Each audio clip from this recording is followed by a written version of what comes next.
For those of you who don't know me, my name is Bernard Schissel. I'm the program head of the Doctor of Social Sciences program here at Royal Roads University. I was at the University of Saskatchewan for 20 years in the Department of Sociology and became head of the department and chair of grad studies, and typical academic career. And then I've been here for 3 years now. And being a sociologist, I like to investigate things that I'm curious about. And the presentation today is a story about how that curiosity unfolded, if you like. I've put the abstract on, which you've probably already seen, but I wanted to talk a little bit about how the ideas for this originated. Several years ago, I was at the War Museum in Ottawa, and if any of you have ever been there, the National War Museum is fabulous.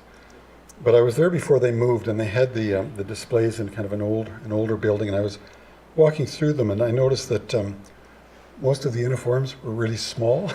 So I said to the curator, these aren't obviously typical uniforms. They must have been made for the display. And he said, no, they were actually uniforms from the war. And I said, well, they're too small. And he said, well, I said they wouldn't fit someone my size. And he said, well, they weren't meant for you. So I said, what do you mean? And he said, they were taken from given by soldiers in the Second and First World Wars, were typically small, and essentially, he said, they were very young, most of them, and typically young soldiers kept all of their souvenirs and their uniforms and gave them to the War Museum. So they were really uniforms intended for very young people. And I started to think, well, why would they be so young? I mean, these were really small uniforms, certainly not for adult men. And so I got a small research grant from the University of Saskatchewan to go back to the War Museum to look at some of the archival material on soldiers from both of those great wars, if you like, and from the Vietnam War and other wars since. And one of the first things that happened to me when I went back is I encountered an 83-year-old man who was volunteering for the War Museum, and he was an interesting guy because I noticed that he couldn't sit still. He was always moving around, and I talked to the curator again, and he said this man had been actually in Hitler's army at the age of 14. And he was from Manitoba, and his parents had sent him to fight for the German war effort before they knew what a terrible thing that Hitler war movement was. And at the age of 15, he'd been inside the tank. He was a part of the Panzer Division, and they had bombed the tank, and he had survived, but he lost his hearing for a while, and he had concussions, etc. And he was telling me, and they told me as well, that he couldn't, the rest of his life, he was nervous, and he was a very nervous guy. I interviewed him, but I had a hard time pinning him down.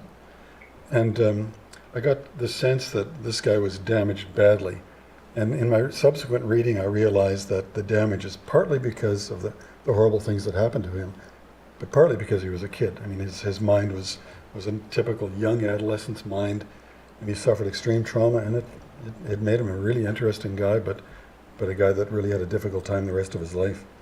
Interestingly, it took him, he lived in Canada after he escaped from Germany when he was 17, and ended up back in Canada, and he was 73 before he could go to the Legion, which is not relevant to the story, but just an interesting aside to his life. The third thing that's happened just recently is I interviewed a potential doctoral student here, and she had just been to see her grandfather on the island. He had been recruited, or he actually was volunteered for the Second World War when he was 15, and he got through. He lied about his age, and they weren't checking terribly closely in certain recruiting offices in Canada, and this was in the Maritimes. He got to France, and he had just turned 16, and they found out how old he was, and they sent him back to the Maritimes, and he went to another recruiting office and got recruited again at the age of 16, and was serving in France at 16 and a half. So those three things actually have sort of generated some considerable interest in me in trying to understand why in the world did such young boys end up in armies. And I use the word unproblematic later on in this presentation, and it seems unproblematic. It never seemed to be a huge issue, although obviously it was sort of in our cultural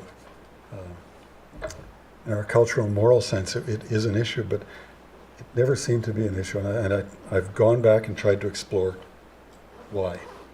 Those explorations of, and I just wanted to give you a sense of, this is a photograph of the American infantry in the Second World War. This is a photograph of guys in Vietnam. And interestingly, Vietnam was had the youngest average age of soldier of any war America's ever fought. The average age was 18. And there is a Canadian, the center lad there is a Canadian, and the other two are British. It's an interesting book, by the way. It's one of the books that I've been looking at. It gives you a sense of how terribly young they were, and there are lots of pictures about kids that didn't shave and weren't really, prepared to be adult soldiers. So the question is, who were they? And I wanted to give you this just to give you a sense of what it's really like. I mean, what it was probably like, I'm sure, but as you read this, the American Army in northern France in the last 6 months of World War II was primarily 17, 18, and 19-year-old boys, and I'll just let you read that for a minute.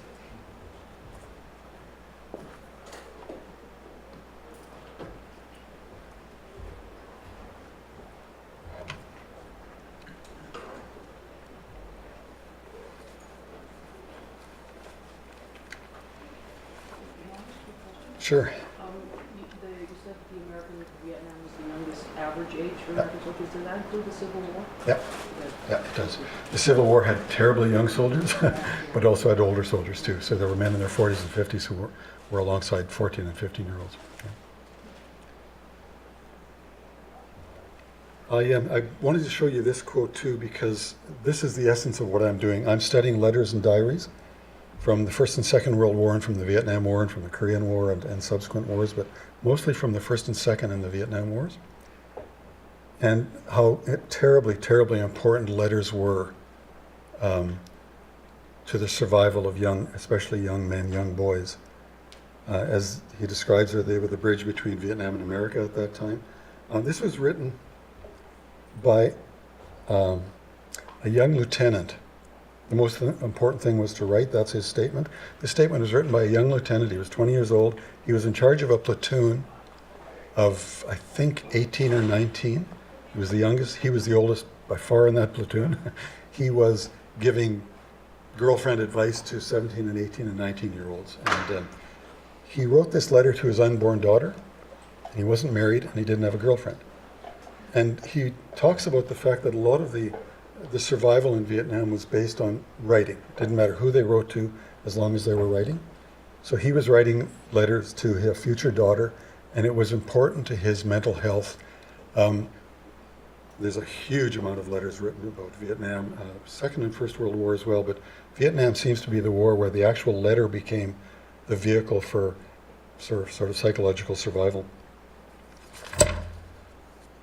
So what I've looked at are these letters and diaries connecting young boys to home as soldiers.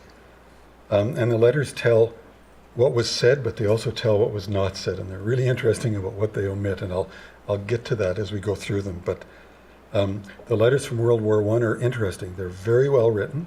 Is Karen Charlottebois here? Oh, Karen. Karen is, I should acknowledge Karen. Karen's helped me through this quest, and she's read along with a lot of the things that I've read and has read more than I've read. And she's given me some pretty sound advice. We found, for example, that at least in my reading of the World War I letters, they're very well written and very romanticized. They're almost like philosophical diatribes written by these young guys. There were 20,000 soldiers under 18 in World War II on the Allied side at any one point in time. And the letters are very well written, and they're full of bravado and patriotism and bravery. World War II is a little bit different. The letters are more factual. They're not quite as well written. They're not as philosophical. They're more about, please send things to me. I need these things.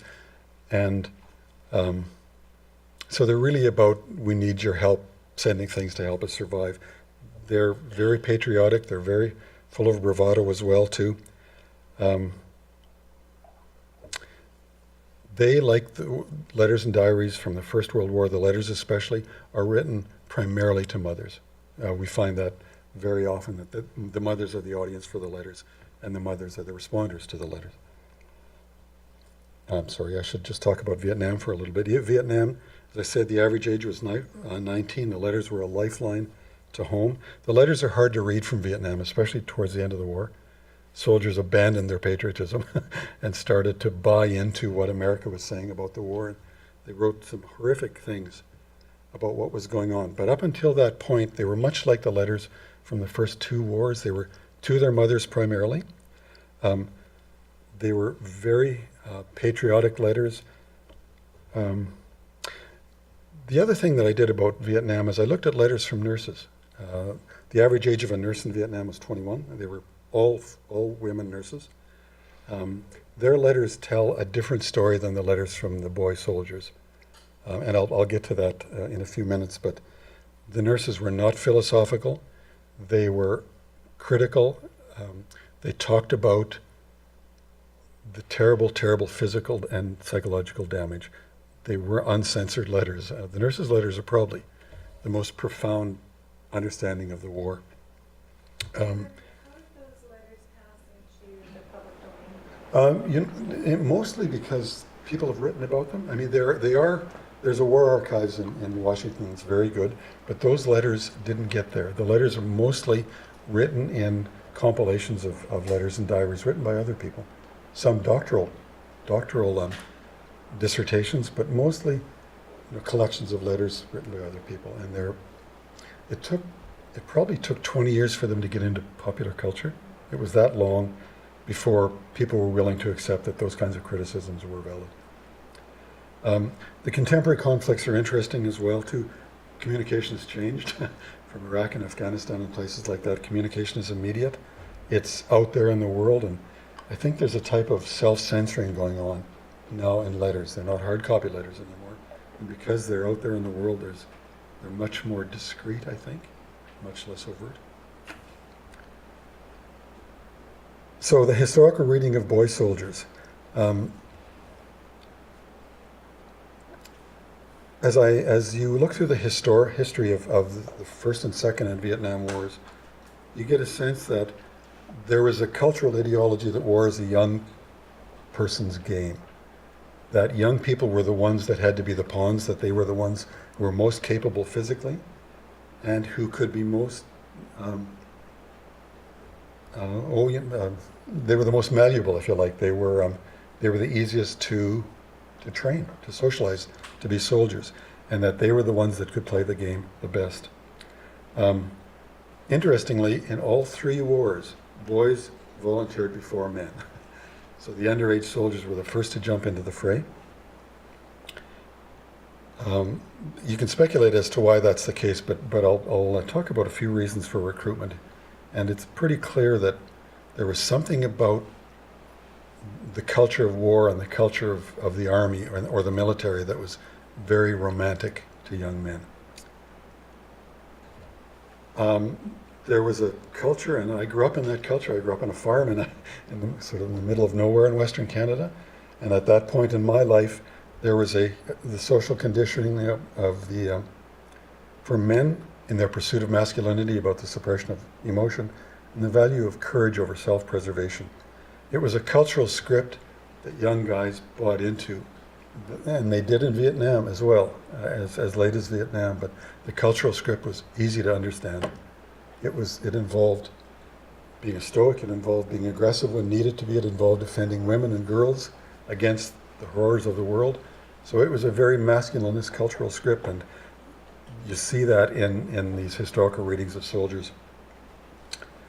A lot of boys joined because they couldn't vote, they couldn't drink, they couldn't smoke, and they couldn't do all of the things that everybody else around them was doing, and they could if they became soldiers. And that was an important part of why they volunteered so quickly. They became citizens overnight. They became enfranchised, and as I will speak in a few minutes, their mothers were a big part of their citizenship development. like all young men, they were involved with breaking away from their mothers and their families. And war was a typical way to do that.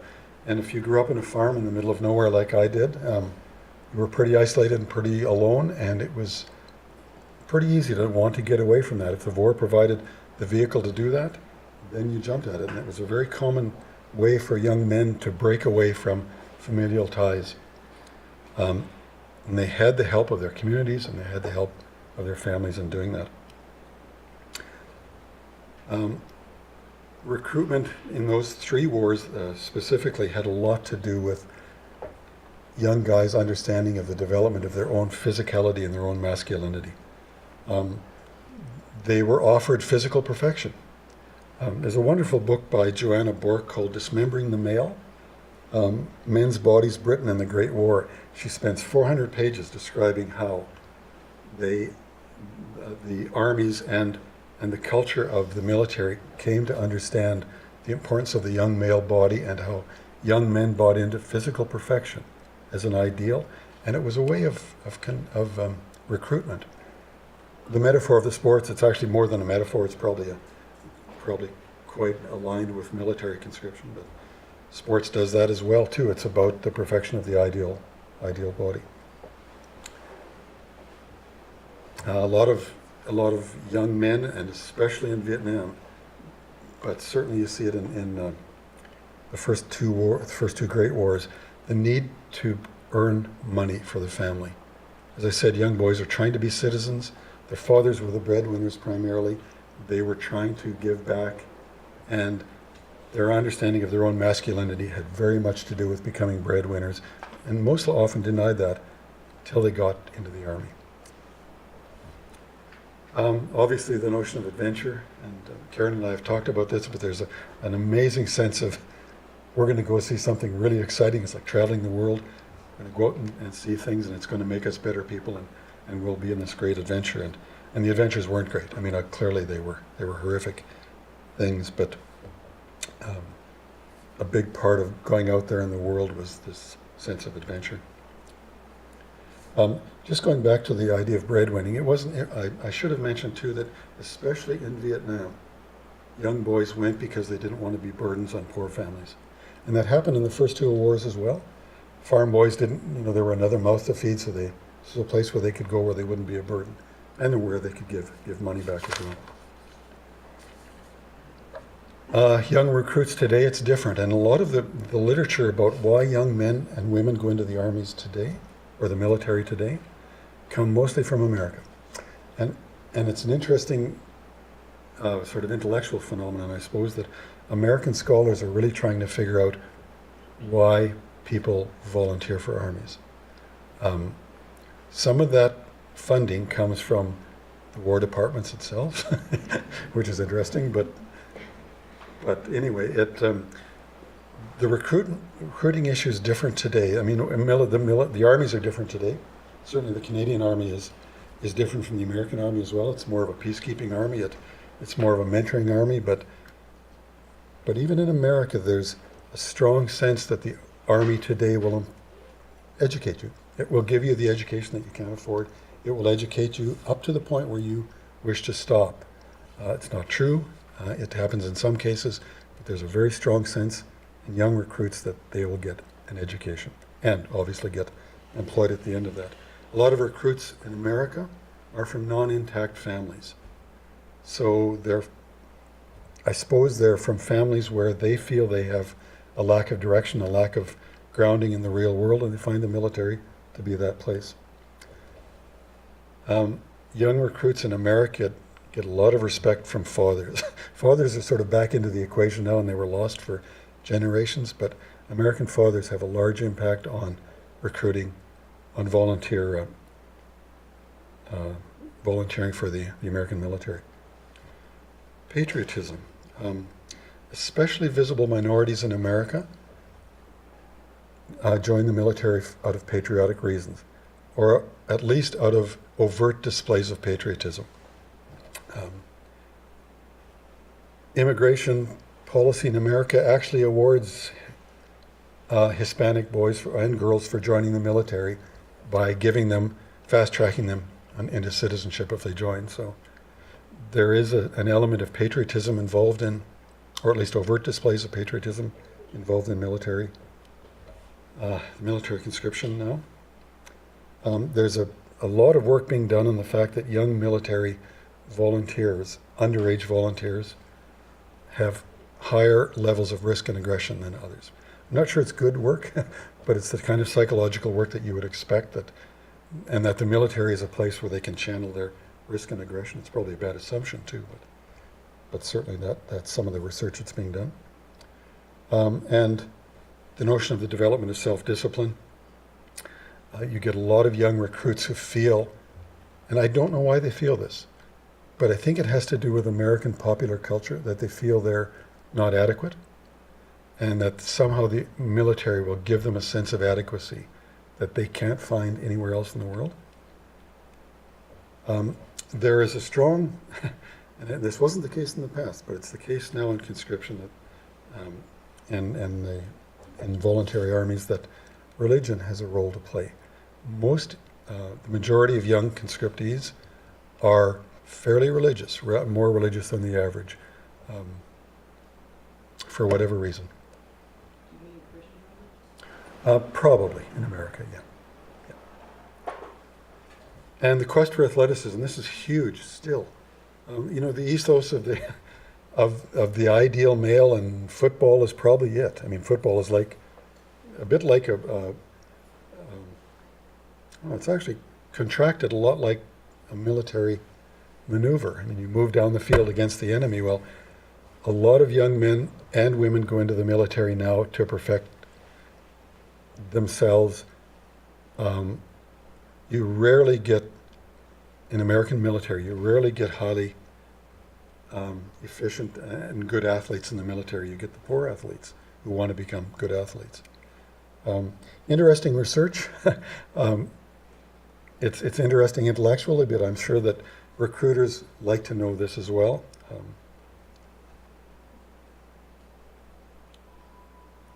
So I wanted to paint this picture for you before I discuss some of the theoretical things that I've found, but the reality of war for adolescent soldiers, and I think probably you could draw the line at 21 or 22 or 23. I've restricted my work to soldiers under 20, but such young soldiers are incredibly physiologically vulnerable. During the First and Second World War especially, but also during Vietnam, some of them were malnourished. They couldn't eat enough food. They got hypothermia before adult soldiers. They got fevers before adult soldiers. They got dysentery. They got foot diseases well before their adult counterparts. They were more prone to self-injury to get out of the war. I mean, when they were full of bravado, and when they got there, they were so afraid that many of them self-injured to get out. They lacked the physical strength to be soldiers. They lacked the musculature that armies demanded of soldiers. An interesting aside in that regard is that mothers were blamed for that in the First and Second World War, by the way, that they weren't feeding their kids enough to make them good soldiers. There's a lot of press coverage about mothers not cooking well enough. And I wanted to, in this discussion of this lack of musculature, I wanted to talk about Wendy's grandfather. Wendy's grandfather was in Vimy and Passchendaele and was gassed twice. And he died in the 70s, 78, something like that. And we were able to get a book from his battalion, a book that was written about that battalion and their life in Passchendaele and Vimy. And I haven't had a chance to read it, but Wendy read it. And they, one of the demands that the British made of Canadian soldiers was that they jump out of the trenches and lock arms and run forward into the enemy and carry average 65-pound backpacks and all the guns and bullets that were attending that. Well, these young boys simply did not have the physical size to do that. They were incredibly disadvantaged. So the physiological vulnerability was compounded, I think, by extreme psychological vulnerability.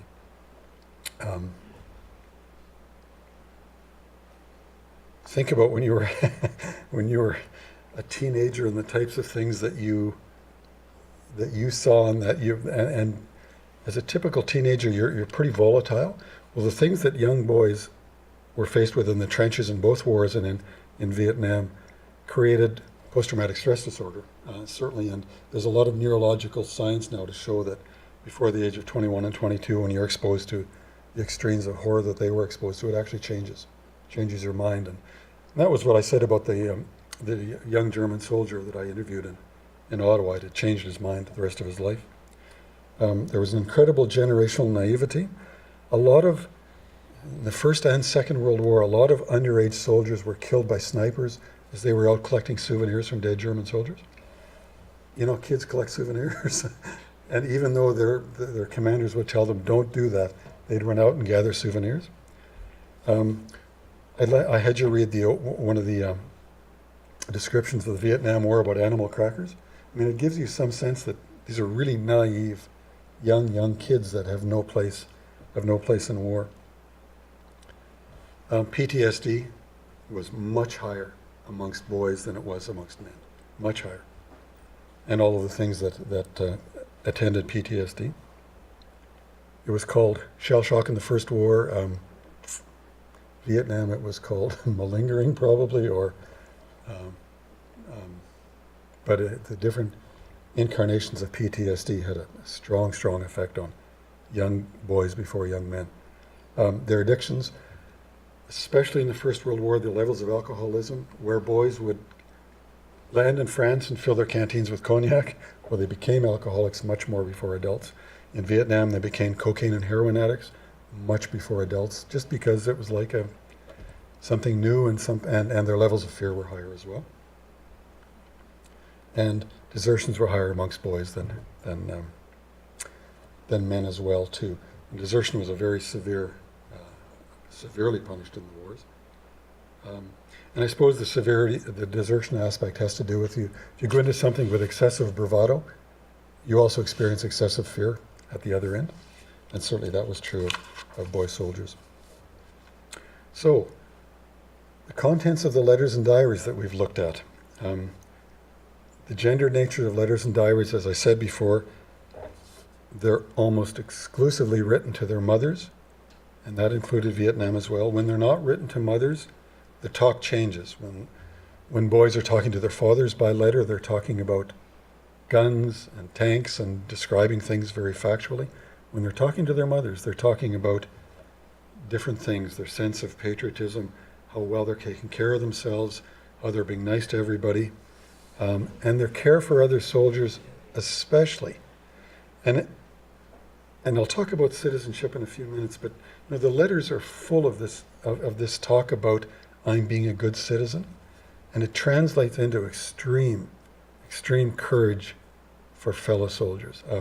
Something I still can't get my head around. It's difficult to read the stories, but these young boys put their lives on the line for their colleagues before anybody else. It's the one place where their fear diminishes, and I think it has to do with their sense of citizenship, and they relate that back to their mothers in the letters. In bravado, courage, and friendship, as I said, the friendship was strong.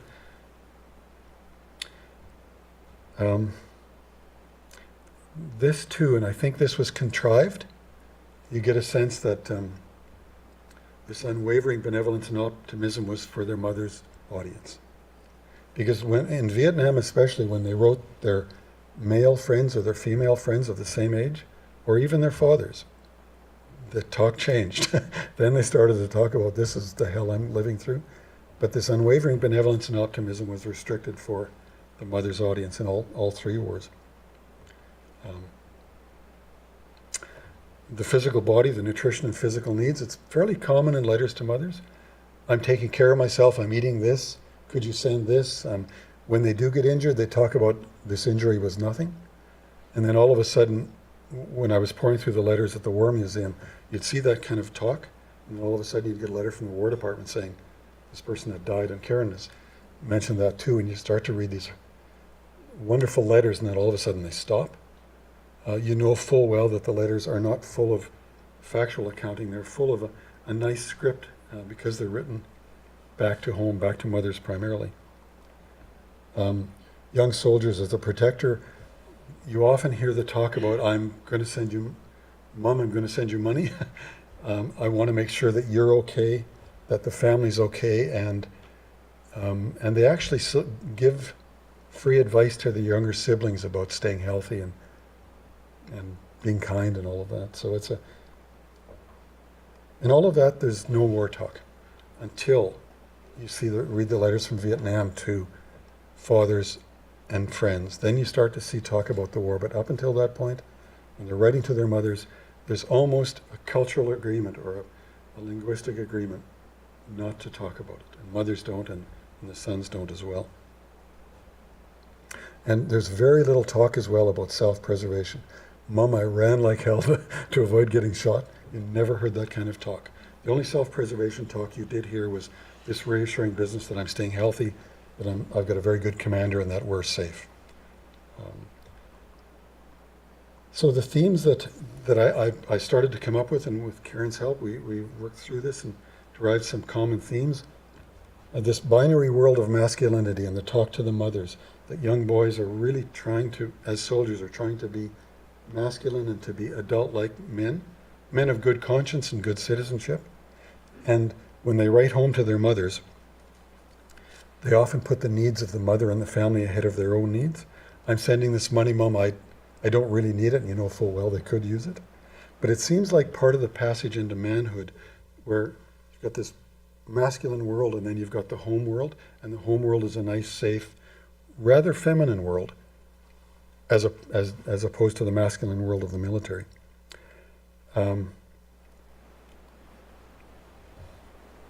This is an interesting theme that you see through all wars, the invulnerability of young soldiers, especially as they express it to their mothers. The war's not bad, we take care of ourselves. I suppose it's a type of bravado, but it's more than that. I mean, it's a type of caring for the home audience, I think. Extreme patriotism and optimism and the good citizen. This keeps coming up over and over again. And mothers participate in this. I hope you're treating everybody well. And they write back and say, yes, I'm treating them very well. And you do see it in extreme, as I said before, extreme courage for their colleagues. I call it inexplicable courage. I kind of get it. But when you read some of the things that have happened, especially in Vietnam, and even in some of the books written since about the Gulf War and about the Iraq War, a book like Unembedded by Scott Taylor. Scott Taylor was a Canadian soldier and he became a journalist. Scott has written about his 20 years covering wars, and he talks about young guys, teenage guys being so incredibly brave, but only for their colleagues. And I'm not sure he explains it very well, and I actually find it still a bit inexplicable. The unspoken linguistic agreement not to talk about war. It's there, it's pretty common. It does change, as I said, in Vietnam, but it certainly is part of the cultural script of talking about war. The importance of the discourse of the body. I've read some diaries of nurses, as I said before, and nurses from Vietnam especially, but from the Second World War as well, do this. When they write the letters home, they write about body parts almost. It's like dismembering the male. They write about, this is what happened to so-and-so. And when they write through their diaries about how they managed all the horror that they saw in young boys younger than a lot of their brothers, they talk about, we treated them as arms and legs and gunshot wounds and all of that. So they really sort of divorced themselves from the reality of the complete person. And this discourse of the body, the military co-opted it as well too. Joanna Burke's work talks about how the British military especially focused on the body of the male as the place where you could achieve perfection, not the psychology, but the body of the male. And it's very much attached to our notions of sports and its connection to military. And the discourse of the body is a theme that I think needs to be explored more in this work. And the other theme about breaking the mother-son bond. It's a really interesting phenomenon that it's a kind and gentle way for young men to break away from their mothers without saying, I'm leaving. So the theoretical understandings, and this is the for me, the important part of this, and it's where I would love feedback from anybody who's interested.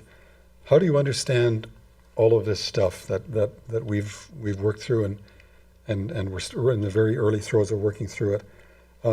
One of the things that seems to be there is the dialectics of patriotism.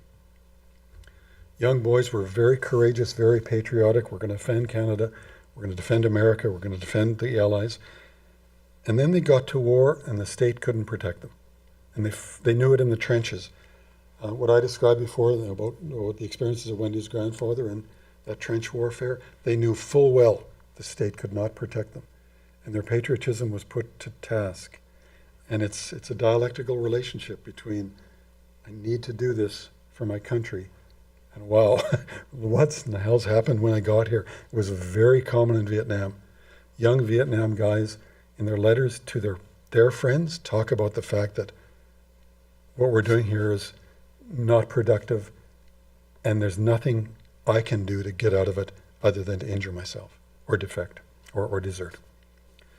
The dialectics of fear and courage for the other, the paradox of innocence. You would think that the fear-flight response is so embedded in us that it would be a natural thing to run in the face of that extreme fear.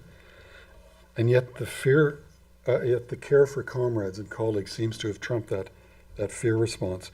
And it was much more common for young soldiers than older soldiers to overcome their fear for their colleagues. The kinds of bravery that are chronicled, where young guys are acknowledged for their bravery, it happened much more for younger than older soldiers.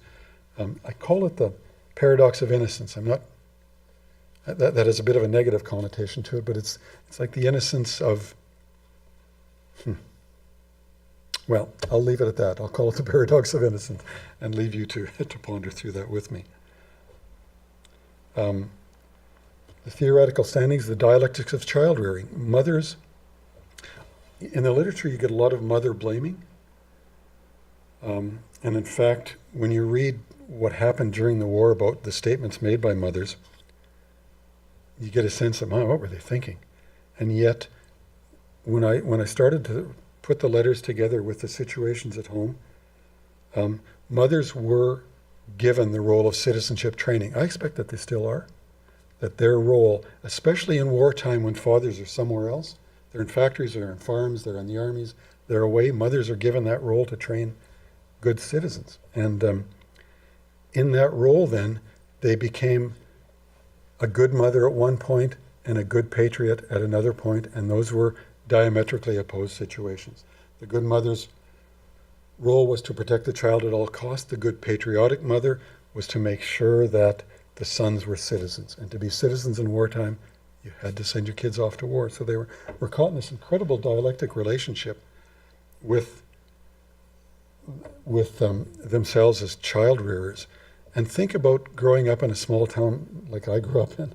During a wartime, if you didn't send your kids off to war and you had 7 or 8 kids like my parents did, you had other kids who would suffer because of the reputation of your family. You almost couldn't do it. You almost couldn't keep your kids out of harm's way because you had 6 or 7 kids yet to come who would suffer the stigma of being a family of malingerers. And it's true of small towns. They're very welcoming in some ways, but they can be very, very, very, very imprisoning in other ways. And that was the context in which mothers lived in both wars, and certainly I think that's true in Vietnam as well, at least at the start of the war. The dialectics of masculinity.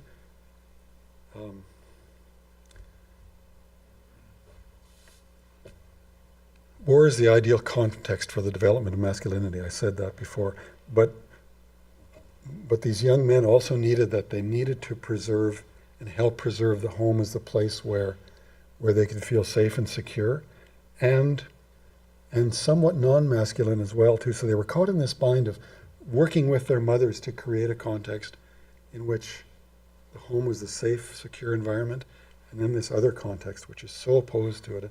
And it creates a considerable amount, as well as a paradox for young men and young women in the military now. And it creates, I think, an incredible amount of anxiety. The importance of the discourse of the body. I think this needs to be studied because certainly bodies become medicalized during wartime, and young men actually buy into that culture of medicalization by writing and talking about their own physicality.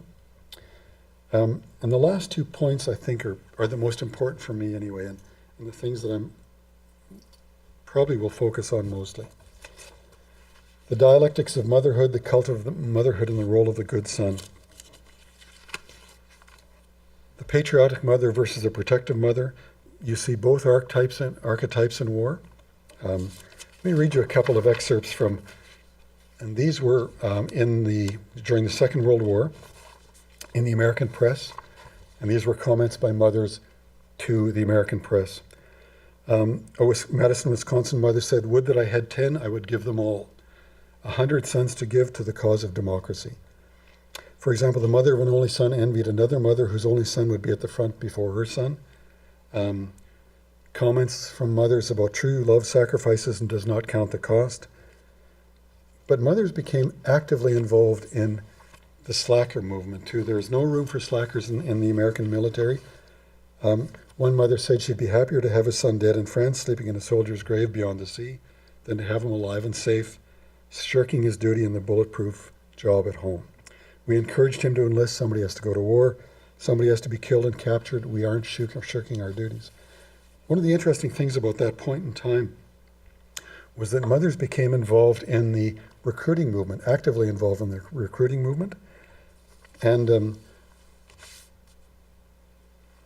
the white flower movement was a movement that the white feather movement, White feathers became the symbol of cowardice.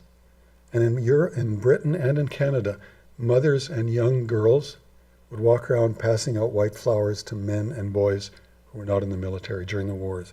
It actually happened in Vietnam too. There was a bit of a white feather movement in Vietnam. But mothers actively became involved in that. And it's interesting that the feminist movement and the suffragette movement became part of it. And Wendy and I had mentioned this to me too, that during the First World War, the suffragette movement was developing. Our suffrage was 1918, I think Britain's was 1918, America's was 1920. At the same time that mothers were fighting for the vote through a feminist lobby, they were also active participants in recruiting men into the military. And it really made me realize that motherhood at that time was a very dialectical thing. The notion that you have to protect your children, but the only way that you could protect your children was by making sure that you were a good patriot and that they were seen to be good patriots. Because the state could be very heavy-handed in making a non-patriot's or assumed non-patriot's life hell.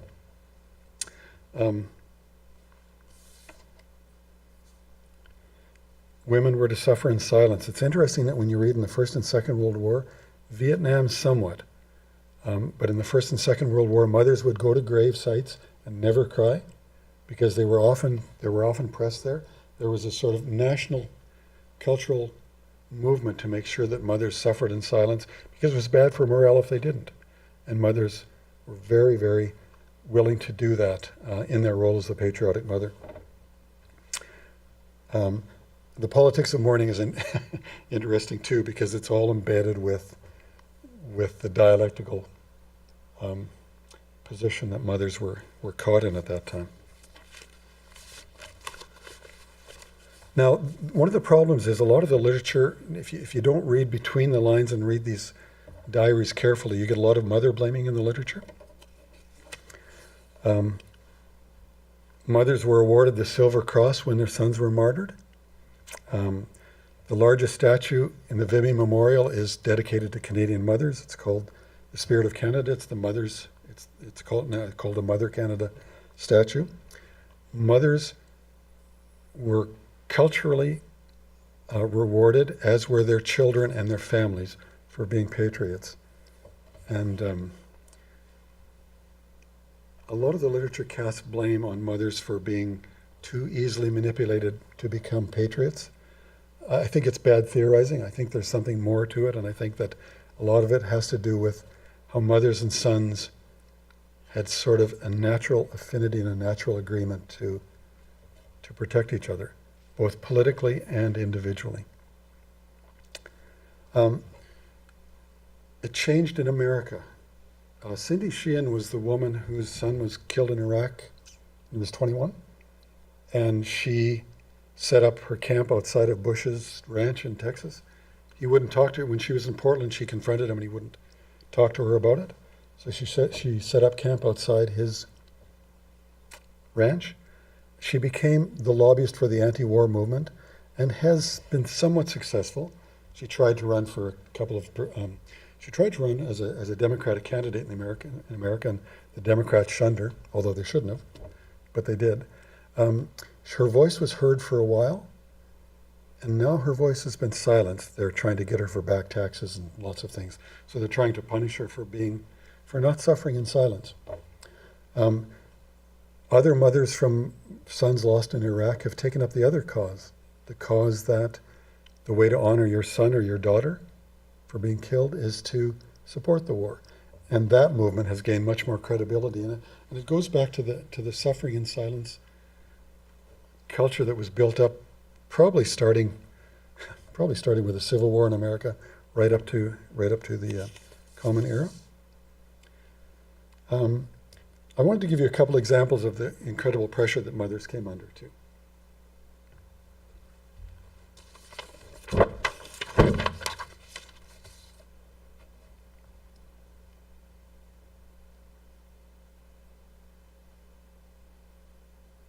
A strong lobby to have mothers recruit sons and husbands.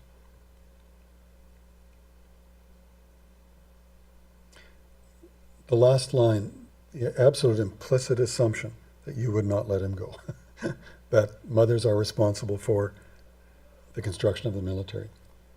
And this in America.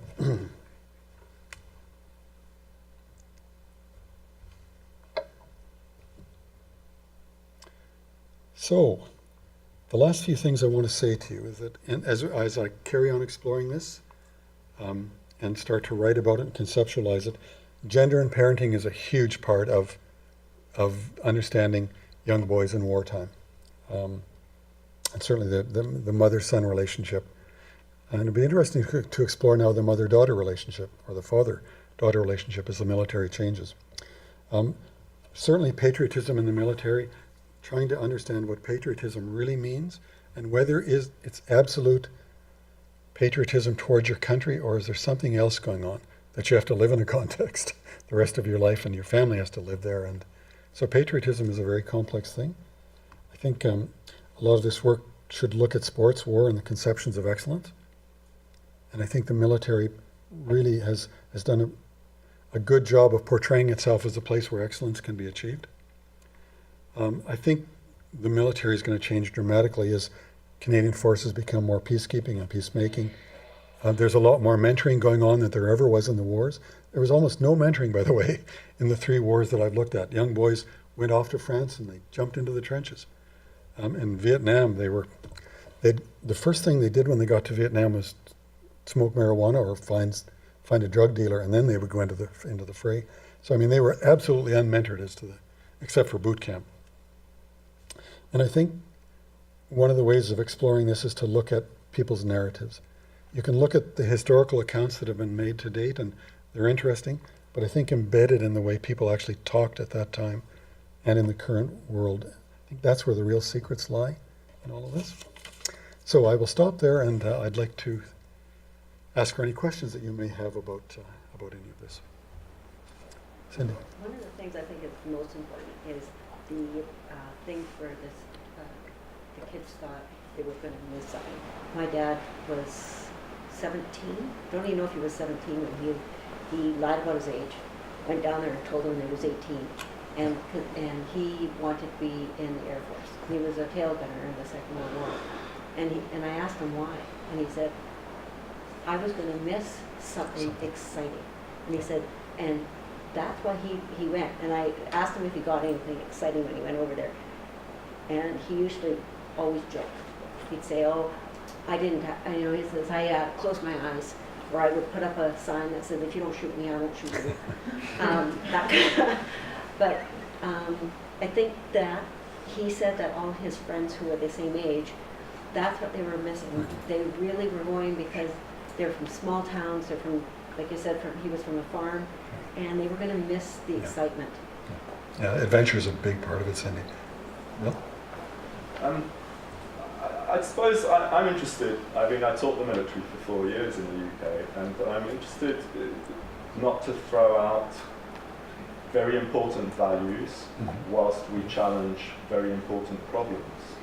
And so I think one of the things I'd like to apply, that I've applied whilst you've been talking to your work, is that a sense that we live in an age where we find it difficult to believe in anything.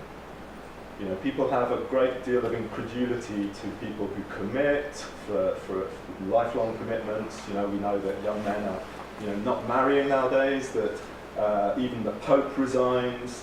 So we live in an age where, you know, that there is is understood to be a problem as well as the problems that it then creates. And I think we need to be very cautious when we apply contemporary sensitivities to past cultures. So, you know, even the religious today are presented, you know, we're so incredulous that people can believe anything. That people of a religious bent, even if they're no more fervently religious than people in the past, are labelled as fundamentalists or fanatics. And actually, when you look at them, they're not doing anything particularly outrageous in the terms of their own framework. So I just wanted to add a bit of balance there, that maybe those young people valued courage over self-preservation.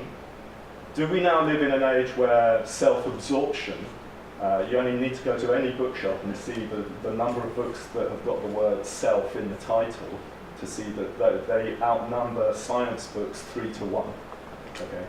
That, you know, we're in danger of throwing out some very important cultural values that hold society together. You know, belief, loyalty, courage and commitment, I think, I still like to think, are admirable values. That whilst we can oppose war, we need to be careful not to pathologise everything about it. I'm sorry it was so rambling. No. Well, actually, it's an interesting comment. I think that this is the kind of work that doesn't do that. When you look at a fairly expansive historical period like the first 2 wars in Vietnam, you can find embedded in those letters sort of a cultural similarity that I think transcends the historical period. And embedded in that, and I expect you can find that in the modern military too, embedded in that is a type of courage, a type of comradeship that's pretty universal. It's actually, in some ways, Bill, it's actually quite optimistic, I think, and that it's not condemnatory at all. It's about, and what I'm trying to figure out is how that kind of universal, what might be a universal, an ethos, if you like, amongst young soldiers comes to be across, despite historical period. I actually find it quite optimistic, really. Yeah. They always fight for their mates before Queen and country. And I don't know why. I mean, is that a childhood quality? Or is that a human quality? I mean, I guess that's... And what has that to do with making sure that mothers, and fathers too, but mothers primarily understand that you're being a good person? Can I just add one little thing? Yep. Because of your constant use of the word masculinity, which is, I think we need to be cautious not to purely attach values such as courage and, you know, willpower and things like that with masculinity per se. You know, the best women I know are courageous, loyal, committed, you know, passionate about things.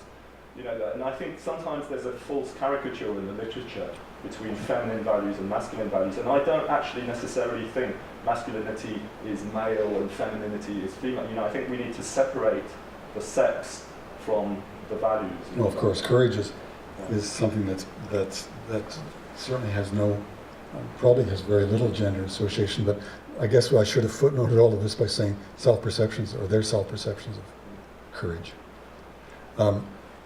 I used courage when I talked about their understanding of their comrades and their care for colleagues. Yeah, that's my perception of courage, but mostly it's about their self-perception of courage. I think also it's really important to look at not just the concept of personal narrative, but to take a look at both cultural and historical narrative. Because I see that you have focus particularly on 20th century Right, wars. right. And yet, so much of what you talked about, courage over self-preservation, masculinity and physical perfection, minority recruits, but the quest for athleticism and the altruism that comes from people in combat together, those are definitions of masculinity, and it's only relative in this point because previously very few women were on the war Right, scene. Those are attributes of masculinity which were born, well, I mean, you can start with Sparta, but they certainly were represented in the Roman Empire, and probably long before that.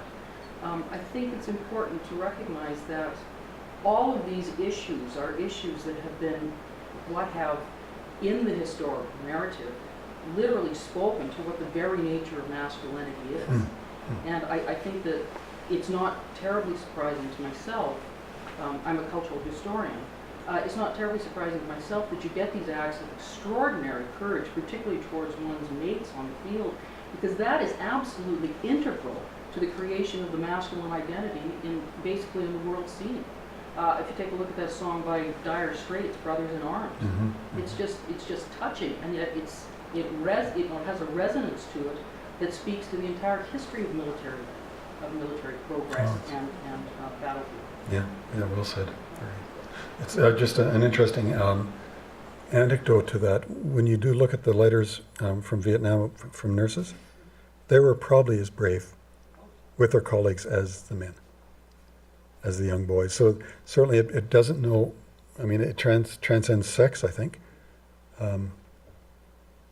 Anyway, there was another question. Or? I have a couple of questions. The first one, you clearly identified factors related to the Army. Do you have any Sorry, data on the other point? Do you know, I must apologize, mostly infantry, yes. Yeah, most of these letters are from the ground forces, and and I'm not sure why. I think maybe it's just the archival reality. For one thing, we get to see your end right there. Your bombing of the story. I think that's part of it. I think a lot of the passion to write came from that face-to-face experience, I think. And have you had a chance to consider the training procedures in the military and how that affects the bonding of the group? Yeah, I didn't, and they do talk about their training, but very little. Especially in Vietnam, the training stuff is very rarely mentioned. I don't think the training was very good because the recruitment was so immediate. I'm sure in the World War I and II and Korea, the training was about bonding, probably more so. The culture of the group. Yeah. Okay.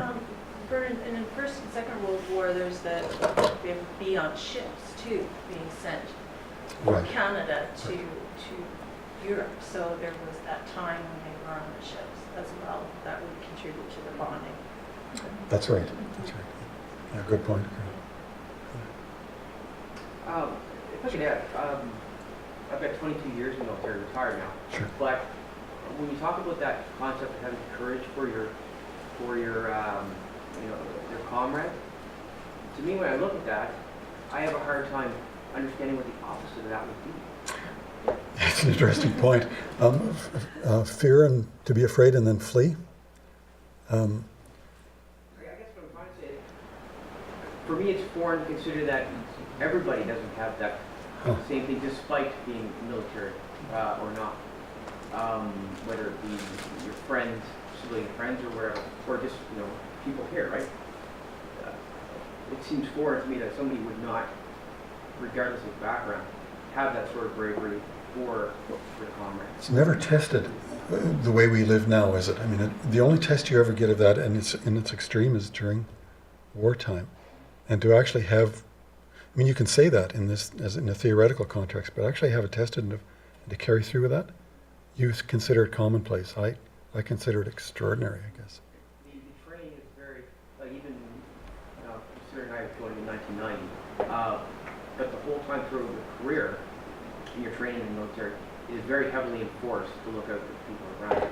Undoubtedly, that is hammering that is the missions first, but looking out for your comrade is paramount, and it becomes just a part of the culture. Yeah. For sure. What about if you're 17, though? I guess that's what I'm getting at. When you're 17, how do you construct yourself to be that brave?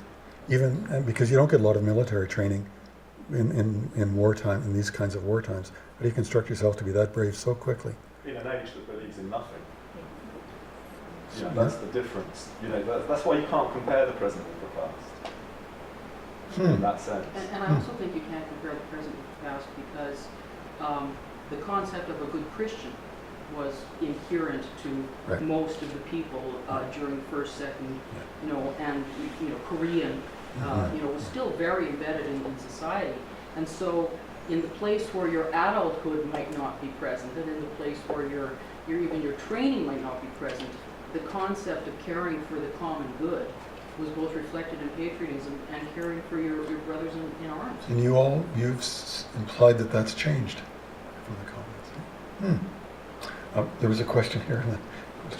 It was more of a comment and curiosity, but in going back to your comment about what would be the opposite, I'm just wondering out of curiosity, has there maybe been any studies done on, I guess, civilian populations in times of crises, for example, like natural disasters or like with 9/11, or with things where people's lives have been endangered, and looking at the responses of how civilians and people in those situations are working? Are they helping their coworkers and fellow classmates during, you know, a tornado hitting the school or something, or is it the flight response, which is we're assuming is the opposite? I mean, you hear anecdotal stories about people that stayed in New Orleans during Katrina, and at sometimes to their own, put themselves in danger. And certainly, you do hear stories like that. And I think it registers the idea that altruism maybe is inherent, but does altruism extend as far as throwing yourself on a grenade? And it did happen, where young boys would throw themselves on a grenade amongst a group of friends during wartime. I mean, altruism only goes so far, and then there's another dimension to it. And maybe it's what we were saying about historical context. Maybe staying in Katrina when you're a doctor and you know full well that you put your life at risk by staying and helping the folks there, maybe that's the same kind of heroism. The people who fixed the Chernobyl nuclear power plant in the Ukraine knew that it would cost them their lives. Yeah. But they knew that somebody had to do it. Yeah. So, you know, that it still exists. That's a good point. And the Japanese, the same in Japan?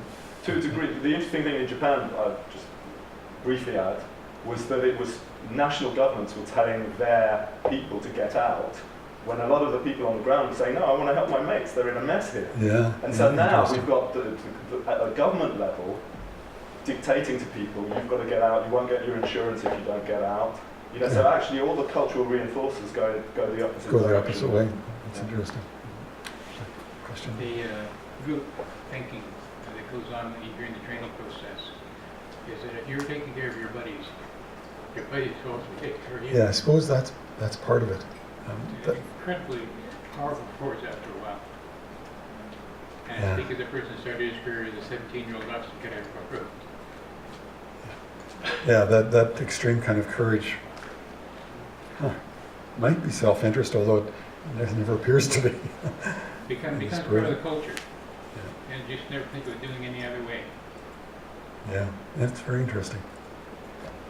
Yes, sir. I was just looking at the time, and Yeah, that's- I wanted to give people the opportunity to leave if they wanted to, but I don't know if they're available to stick around if people have other questions. Sure, I can. Yes, for sure. us for a few minutes. I think the attendance today attests to how interesting this topic is for a lot of people, and this work is great for nerds. So thank you so much for sharing You're welcome. with us. That's great.